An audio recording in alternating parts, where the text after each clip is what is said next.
भाजपचे मंत्री गिरीश महाजन यांनी पुण्यात झालेल्या इंद्रायणी पूल दुर्घटनेच्या ठिकाणी घटनास्थळी जाऊन आपली प्रतिक्रिया व्यक्त केली आहे। पाहूयात ते काय म्हणतात। आले मी नाशिकहून मुंबईला येत होतो आणि तसेच मी गाडी कल्याणहून इकडे वळवली खंडलार फाट्यावरून आणि सरळ या ठिकाणी आलेलो आहे। 2 कॅज्युअल्टी म्हणजे 2 जण मृत्युमुखी पावलेले आहेत। 2 जणांची असण्याची शक्यता आहे।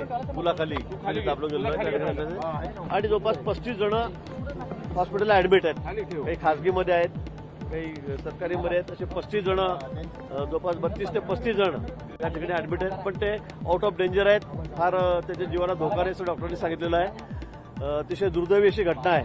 आपण बघतो की हा पदचाऱ्यांसाठी चालणारा पूल होता, चालण्यासाठी पूल होता, जुना होता, 1992 पासून हा पूल झालेला होता। परंतु खूप मोठी गर्दी, कारण आज पाऊस पडतोय, सुट्टी आहे, पर्यटकांची मोठी गर्दी आहे आणि त्यामुळे खूप गर्दी या पुलावर झाली। म्हणजे एवढी कॅपॅसिटी नसताना सुद्धा लोक त्याच्यावर एवढे उभे राहिलेत आणि म्हणून हा पूल त्या ठिकाणी कोसळला आणि त्यातून ही दुर्दैवी घटना घडलेली आहे। आपण बघताय एनडीआरएफच्या 2-3 टीम या ठिकाणी आहेत, सर्व पोलीस यंत्रणा आहे, डॉक्टर्स आहेत, सगळ्या डिझास्टरच्या सगळ्या टीम पुण्याहून या ठिकाणी आलेल्या आहेत आणि बचाव कार्य या ठिकाणी सुरू आहे। आता वाहून गेलेले काही लोक आहेत, त्यांचाही शोध सुरू आहे। नेमकं ते बाहेर आलेत, त्यांच्या जीविताला काही हानी झालेली आहे, धोका झालेला आहे, हे आपण बघतोय।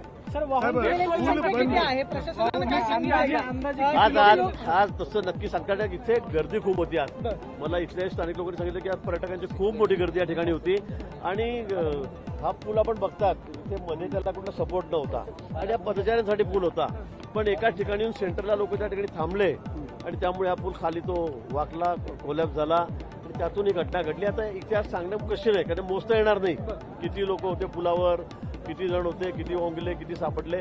पण तो पुढे बंधारा आहे, त्या ठिकाणी बंधाऱ्यावर काही लोक ते सापडतात का किंवा जे वाहून गेले ते काही बाहेर निघाले का, या बाबतीत अजून आकडा नाही। पण मला वाटतं अनेक जण स्थानिक लोकांनी खूप मदत केली, त्यांनी त्यांना वाचवण्याचा प्रयत्न केला आणि ते वाचले।